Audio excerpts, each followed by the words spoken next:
Bonjour encore une fois, chers participants, et bienvenue à une nouvelle leçon de français. Aujourd'hui, nous allons voir une leçon de conjugaison, c'est-à-dire une leçon qui a à voir directement avec l'utilisation des verbes. Ce sont des verbes qui expriment généralement des actions. Alors, aujourd'hui, nous allons voir ce qu'on appelle les verbes du premier groupe. Donc avant d'entrer dans les détails, j'aimerais vous rafraîchir un petit peu la mémoire et revenir à notre première leçon que nous avons vue l'autre jour. C'est la leçon des pronoms personnels sujets. Aujourd'hui, avec la leçon des verbes du premier groupe, nous allons utiliser les pronoms personnels sujets. Je, tu, il, elle, on, nous, vous, il avec S et elle avec S. Et nous allons voir tout de suite comment on peut les utiliser avec les verbes de premier groupe. Très bien. Donc, essayons d'abord de définir les verbes de premier groupe. Les verbes de premier groupe, ce sont tout simplement des verbes qui se terminent à l'infinitif par ER. Je vais vous donner des exemples. Chanter, ER à la fin, c'est un verbe de premier groupe. Manger, ER à la fin, c'est un autre verbe du premier groupe.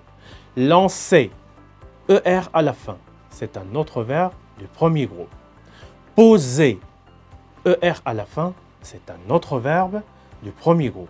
Donc, généralement, tous les verbes qui se terminent par ER à l'infinitif, ce sont des verbes de premier groupe, sauf c'est la seule exception, le verbe aller. Le verbe aller, ce n'est pas un verbe du premier groupe, même s'il se termine par ER. C'est un verbe du troisième groupe parce qu'il est irrégulier, c'est-à-dire lorsqu'on l'utilise, il change de forme. Les autres verbes qui se terminent par ER à la fin, à l'infinitif, ils ne changent pas de forme, donc ce sont des verbes du premier groupe. Très bien. Donc, comment se construit la conjugaison des verbes du premier groupe? Eh bien, nous allons prendre comme exemple le verbe chanter. Regardez, le verbe chanter se compose de deux parties. La première partie, c'est ce qu'on appelle la racine du verbe, c'est chante jusqu'à la lettre T.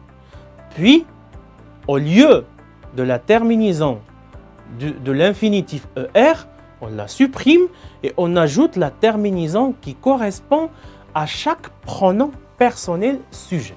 Par exemple, lorsque j'utilise le pronom personnel je avec le verbe chanter, je chante avec E à la fin.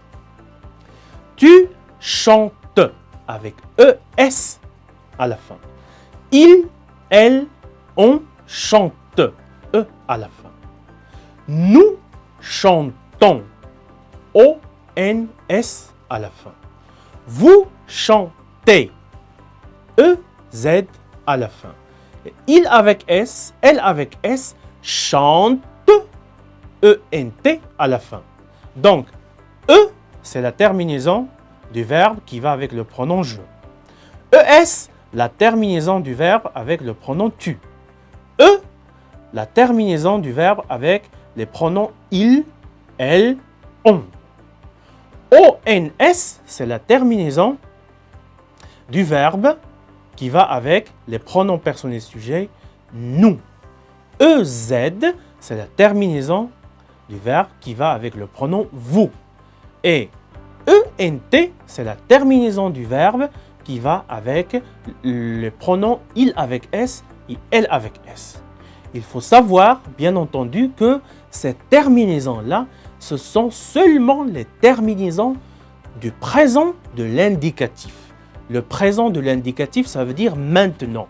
Je chante maintenant. Tu chantes maintenant. Il chante maintenant.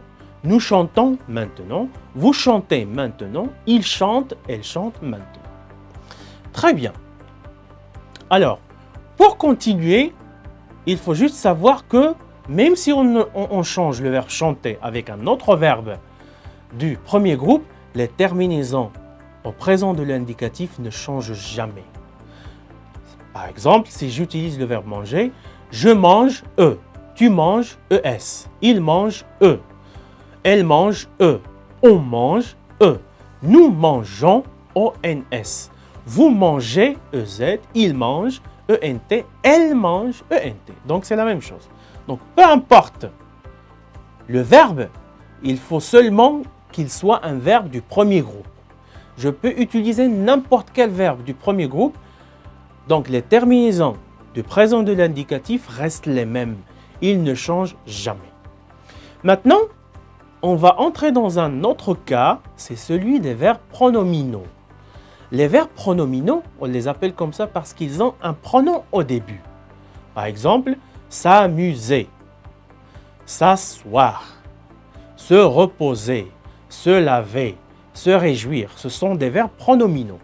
Mais dans cette catégorie de verbes pronominaux, il y a des verbes de premier groupe. Ce sont toujours les verbes qui se terminent par ER à la fin.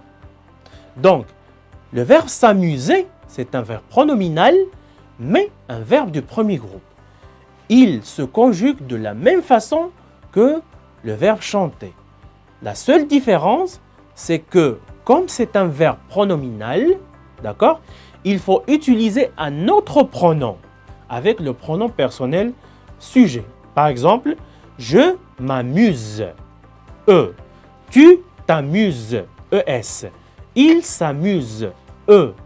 Nous nous amusons, ONS. Vous vous amusez, EZ.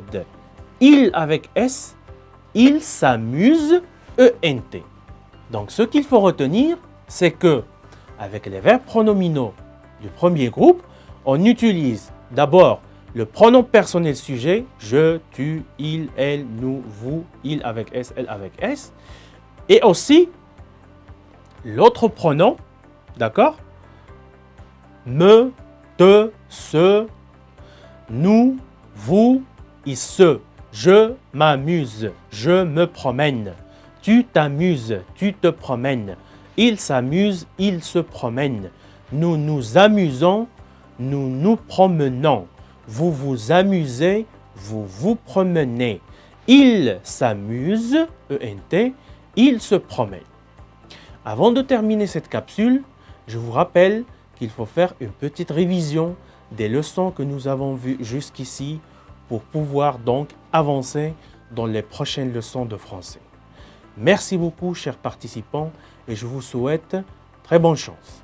Au revoir.